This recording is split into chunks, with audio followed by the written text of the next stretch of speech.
नमस्कार, जोहार मुन्ना झारखंड न्यूज़ में आप सभी को स्वागत है। देवघर एम्स में 21 जून से इमरजेंसी सेवा शुरू। रोजाना 1700 मरीजों को इलाज, 41 विभाग और 400 डॉक्टरों की टीम तैनात। आइए आप सभी को पूरा विस्तार से सुनाते हैं। देवघर एम्स में 21 जून से इमरजेंसी सेवा की शुरुआत होने जा रही है। गोड्डा सांसद श्री निशिकांत दुबे ने एम्स का निरीक्षण कर इस बात की जानकारी दी है कि इमरजेंसी सेवा शुरू होने से गंभीर मरीजों को दिल्ली या बंगलुरु जाने की जरूरत नहीं पड़ेगी। देवघर एम्स में 21 जून को इमरजेंसी सेवा की शुरुआत होगी। यह जानकारी गोड्डा सांसद निशिकांत दुबे ने दी। उन्होंने एम्स का निरीक्षण किया और इमरजेंसी सेवा चालू करने से जुड़े संसाधनों का जायजा लिया। निशिकांत दुबे ने कहा कि एम्स में इमरजेंसी सेवा चालू होने से गंभीर मरीजों की इलाज में सुविधा होगी। यह दिल्ली बेंगलोर नहीं जाना पड़ेगा। विजय सिन्हा, दैनिक भास्कर, देवघर। क्या किया है? आज एम्स है। हम बधाई देना चाहते हैं सौरभ वाजपेयी साहब कि इतनी जल्दी ये एम्स बन के तैयार हो गया। अब इसका जो इमरजेंसी है, हमने अभी रिक्वेस्ट किया है, शायद 21 जून को जो विश्व का योगा दिवस बनता है, जो माननीय प्रधानमंत्री जी के कारण है, उस योगा दिवस के दिन जो है इसका इमरजेंसी का उद्घाटन करेंगे। इलाज नहीं होता है।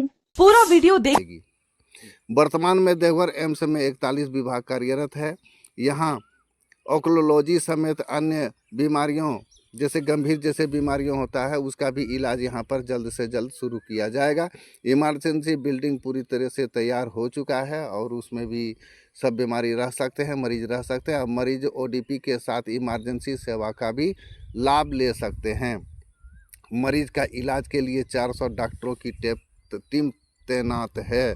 देवघर एम्स जो देवीपुर के नाम से जाना जाता है और शंकरपुर स्टेशन पर उतर के आदमी वहां से जा सकते हैं। झारखंड, बिहार, बंगाल और आसपास के इलाकों को रोजाना 1700 से अधिक मरीज यहां इलाज के लिए आते हैं। मरीज को इलाज के लिए 400 डॉक्टरों की टीम तैनात है। अस्पताल में 16 ऑपरेशन थिएटर कार्यरत है जहां जटिल ऑपरेशन किए जा रहे हैं। श्री निशिकांत दुबे ने बताया कि दुमका जिले के हंसडीहा स्थित सरकारी अस्पताल को एम्स प्रबंधक ने मांगा है।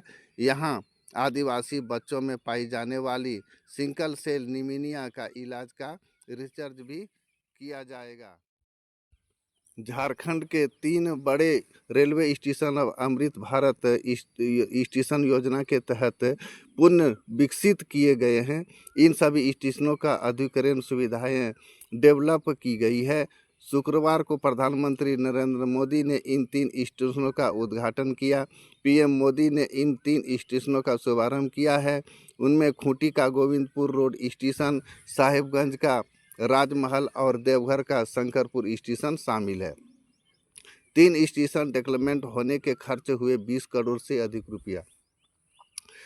जिन 3 स्टेशनों का शुभारंभ आज हुआ है उन्हें करोड़ों रुपये खर्च पर डेवलपमेंट किया गया है। इनमें खूंटी के गोविंदपुर रोड स्टेशन में 6.65 करोड़ रुपया, साहिबगंज में राजमहल में स्टेशन को 7.03 करोड़ रुपया और देवघर जिले के शंकरपुर स्टेशन में को 7.7 करोड़ रुपया की लागत से तैयार किया गया है। शंकरपुर स्टेशन को देवघर एम्स के नज़दीकी रेलवे स्टेशन के रूप में शंकरपुर हॉल्ट को विकसित किया गया है। यात्रियों को सुविधा के लिए कई नए ट्रेनें बहाल भी किया जाएगा। इसके नाम पर हमेशा याद किए जाएंगे पीएम मोदी। आइए इनके बारे में सुने। शंकरपुर स्टेशन उद्घाटन कार्यक्रम में मौके पर उपस्थित गोड्डा सांसद श्री निशिकांत दुबे ने कहा है कि अमृत भारत योजना के लिए प्रधानमंत्री हमेशा याद किया जाएगा। मधुपुर जसीडीह रेलवे स्टेशन के बेहतर सुविधा अब शंकरपुर रेलवे स्टेशन में है। सब कुछ मोदी के कारण संभव हुआ है। उन्होंने बताया कि पीएम मोदी ने कहा है कि भारत में ट्रेनों की नेटवर्क आधुनिक हो रहा है। मालगाड़ियों के लिए अलग से पटरी बिछाई जा रही है। देश के 1300 रेलवे स्टेशनों को आधुनिक बनाया जा रहा है। उन्हें अमृत भारत स्टेशन का नाम दिया गया है। विकास और विरासत दोनों का मिश्रण अमृत भारत स्टेशन की ओर साफ दिखाई दे रहा है। Govindpur road railway station Hatia Rourkela line पर है। यह एकमात्र ऐसा स्टेशन है जो रांची, खूंटी और राउरकेला जैसे बड़े शहर को एक लाइन में जोड़ता है। रेलवे की ओर से बनाया गया है कि इस स्टेशन में वर्तमान में 3 एक्सप्रेस ट्रेन और 2 पैसेंजर ट्रेन गुजरती है। एक्सप्रेस ट्रेन को जम्मू तवी, सम्बलपुर, एलएमपी, धनबाद और तपस्विनी एक्सप्रेस को पैसेंजर ट्रेन में हटिया, राउरकेला और हटिया झांसूगुड़ा स्टेशन का ट्रेन शामिल है। इस स्टेशन में 4 लाइनें हैं, जहां पर नई स्टेशन बिल्डिंग, विस्तृत की सुविधाजनक प्रतीक्षालय और टिकट काउंटर, उच्च स्तरीय platform set, foot overbridge, rank और लिफ्ट, उन्नत प्रकाश व्यवस्था दी गई है। राजमहल स्टेशन बना एयरपोर्ट जैसा, बहुत अच्छे बने हैं। पूर्व रेलवे के मालदा मंडल में आने वाले राजमहल रेलवे स्टेशन अब पूरी तरह नए रूप में तैयार है। स्टेशन को आधुनिक सुविधाओं से लैस किया गया है। स्टेशन भवन आकर्षक रोशनी और डिजाइन से सजा हुआ है। प्लेटफार्म को लंबा किया गया है। अब लंबी ट्रेनें आसानी से यहाँ खड़ी हो सकेगी। पैदल यात्रियों के लिए सुगम रास्ते बनाए गए हैं। प्रतीक्षालयों में कि जहाँ की यात्री आराम करेंगे उसको नवीनीकरण किया गया है। अब ये आरामदायक बहुत ज़्यादा हो गए हैं। इनमें प्रथम श्रेणी, द्वितीय श्रेणी, महिला प्रतीक्षालय, रिजर्ट और एग्जीक्यूटिव लाउंज शामिल है। दिव्यांग यात्रियों के लिए रैंप और शौचालय बनाए गए हैं। स्टेशन पर बड़ी इंडोर और वीडियो वॉल लगाई गई है। इस साइनेज और आकर्षक मूर्तियां भी दिखाई दे रहे हैं। देवघर एम्स के लिए नया रेल कनेक्शन बना शंकरपुर स्टेशन। देवघर में जसीडीह मधुपुर रेलखंड पर स्थित शंकरपुर रेलवे स्टेशन का अमृत भारत योजना के तहत आधुनिकीकरण किया गया है। देवघर एम्स के नज़दीकी रेलवे स्टेशन के रूप में इसे विकसित किया गया है। यात्रियों को सुविधा के लिए कई नए बदलाव किए गए हैं। स्टेशन अब यात्री सेट, डिजिटल टाइमर टेबल के लिए लाइटेड साइनेजर और सुविधायुक्त प्लेटफार्म है।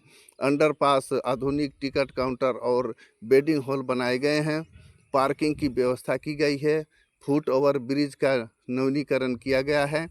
कई ट्रेनों का यहाँ पर होगा ठहराव। स्टेशन पर नई बिल्डिंग, शौचालय और दिव्यांगों के लिए रैंक बनाए गए हैं। पर्यावरण के अनुकूल साफ सुथरा परिसर तैयार किया गया है। एम्स आने वाले मरीज और डॉक्टरों की सुविधा के लिए यहाँ कई ट्रेनें ठहराव होगा।